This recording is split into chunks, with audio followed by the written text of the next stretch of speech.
Okay, so I'm going to be teaching you section 1.6, and I don't expect you to have a calculator, so I wanted to teach this using the program Desmos. It's spelled D-E-S-M-O-S, and it's desmos.com. And all you have to do after you go to desmos.com is click on Graphic Calculator, and it'll take you to something like this. And I need to make sure to share this part of the graph, so sorry that wasn't seen earlier. So unfortunately, Desmos does not really have this store feature. So what you can do, though, is you can evaluate, you can find the value, that's called evaluating, this problem, plugging 5 in for both of these x's. Now, in an earlier problem, you probably put it into your calculator just like this. But what I want to show you is that you can actually plug this into a calculator using x's. So I can actually type into Desmos, just using my keyboard. I already forgot what the thing was, minus 2x plus 7.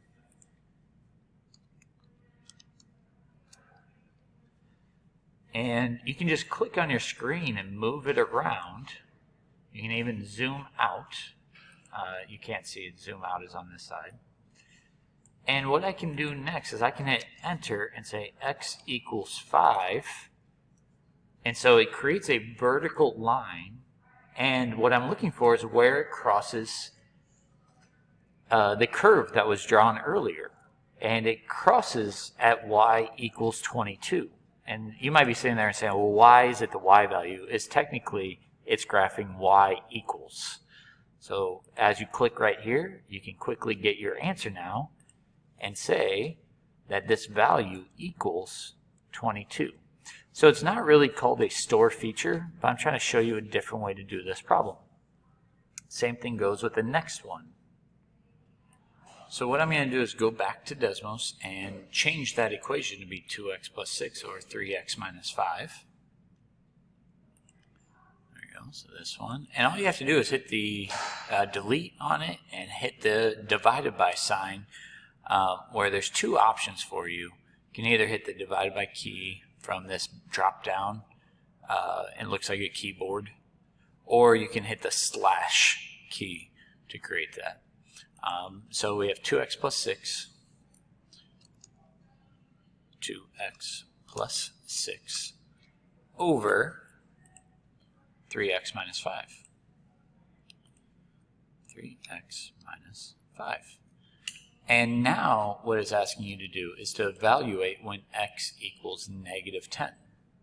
So again, back here, change your x then to be negative 10. And notice I put the y equals. You don't need that, but putting y equals there will help you recognize that where the blue line intersects that red line, all the way over here, is this decimal of 0.4. Now, just so you know, so that's what I'm doing, is taking negative 10 and plugging it in. You get 0.4, but traditionally we would read this as 4/10. And if you were to do this by hand, you would have figured out that the answer reduces to be 2/5. I'm okay leaving it as a decimal, but if it's a multiple choice question, you might see it as 2/5. And the calculator will even do absolute value. So instead of the old-fashioned way of taking this 2 and plugging in for this x and this x, what you can do is go to that calculator, delete this. Now there's two ways of getting absolute value. You can hit shift and then the backslash, or again under your keypad here in the bottom left, there's this key for the absolute value. Absolute value of 7x minus 20, 7x minus 20. And then you want to hit it again to end the absolute value, back, and then plus x squared. So plus x, and I guess I didn't mention it before, but you can either hit the caret key or hit this key to make it squared. And we're looking where x equals 2. change that to say 2. So let me hide my keyboard. And if you notice, now I can't see anything. So I'm going to zoom out. I know you can't see it, but it's off to the side right here. And it's a very goofy looking graph, but as I zoom in where x equals 2, I can quickly see that the y value would have been 10 if I plugged in 2 in for all these x's. So it's definitely a time saver to be able to use a calculator and use it correctly. Please let me know if I've skipped any steps too quickly. I also want to point out that I'm still sharing the QR code with you. So if you would prefer to learn how to use a graphing calculator, the TI-84, if you use the QR finder on your phone, you can see it through here. So what they do next is they want to examine this function. So we're going to use the store feature again, and we're going to plug in x equals 5. So if I go back to that calculator and type in the square root, again, you want to just delete that. The square root is under the calculator.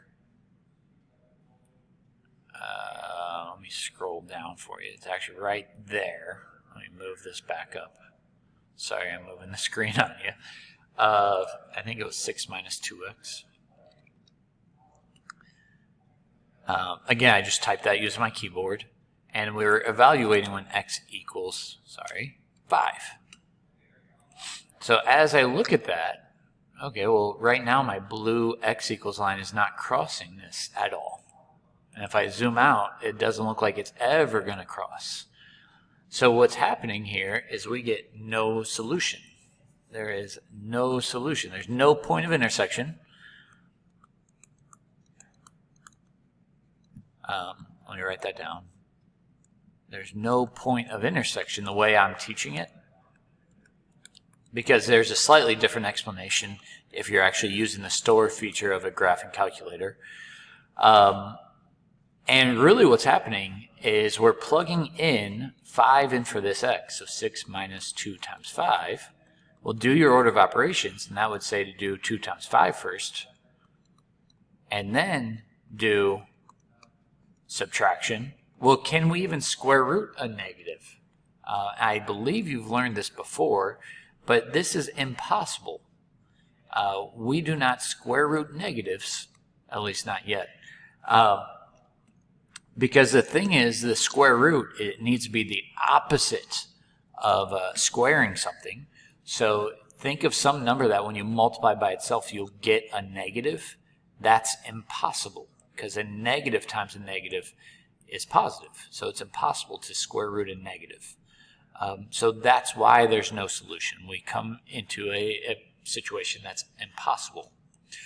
So as I move on to the next one, I think I'll stop after exercise 3, so I'll split this into 2 videos, is they ask you to find the product of these two things. So let's practice that. We don't need a calculator for this. We can just FOIL this out if you're taught FOIL. Otherwise, you can distribute. So if you distribute 3x to each term, you get 3x squared plus 3 times 5 is 15x. But then distribute 2 to each term. So 2 times x is 2x, and 2 times 5 is 10. Don't forget to combine like terms, because we're supposed to end with a trinomial, because right now I have 4 terms. Well, I can combine my middle two, and when you do that, you get 30x squared plus 17x plus 10. Why? Because 15 plus 2 is 17. So we're going to look at this. So now what they want you to do is to compare, let me go with orange, this product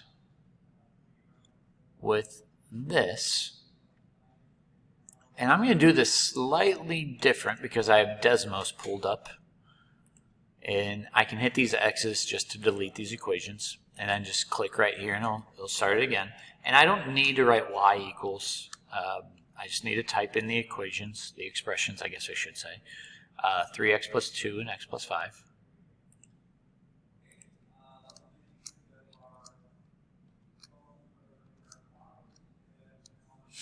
And now it's in green. The program just creates its own colors. And then my answer, the 3x And again, if you aren't sure how to find squared, you can just type it in there. I believe it was plus 17x plus 10. And I'm going to move my screen forward because the color comes up from these values, but you can actually click on it and it hides the purple. And, well, you could also hide the green, but the green was written first. So I'm trying to hide the purple. And what do you notice about the two graphs is that they lie perfectly on top of each other. And because they lie perfectly on top of each other, that means that they are equivalent. They are equal to one another. Now, I recognize that the directions are not asking you to do this. What they're asking you to use is that store feature that I didn't really teach you how to use. And if you plug in -2, you should notice something. Well, let me show you how you can use what's called the table feature of this program. If you hit this wheel, I can change this to a table, and I can see that when x is -2 for that multiplication, you get a y value of -12. Let me move this out of the way for you. I can do the same thing for this. I can hit that. So click right here, hit the wheel, change it to a table, and you can see that the y value is also -12. And that's what they're trying to do, is if you do it to the original one, you get -12. If you do it to this one, you get -12. And what you should notice is that they are equal, which is a good thing. That means you did this problem correctly. They also want you to do this for -5 and -5. So if I do that back in here, now if you notice, using the table feature, they have these pre-written in here, but you can just highlight and change that number to be -5. You see you get a y value of 0. Do that down here as well. Just change this to be -5. Get the same y value. So,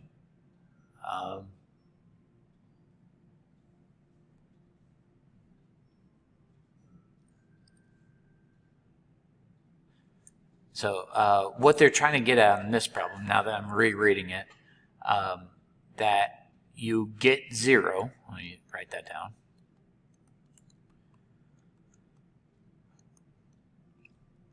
And anytime you plug in a number and get a 0, that's going to be your clue that this is an x-intercept. And what the author is trying to get at with this is that there's a connection between x equals -5 and one of the original factors. Is that this is the opposite. You don't need to know this today, and you may even remember this from Algebra 1, of x plus 5. So I'm going to stop the video. I've talked quite a bit. Good place to break it up, and finish up the notes in a second video.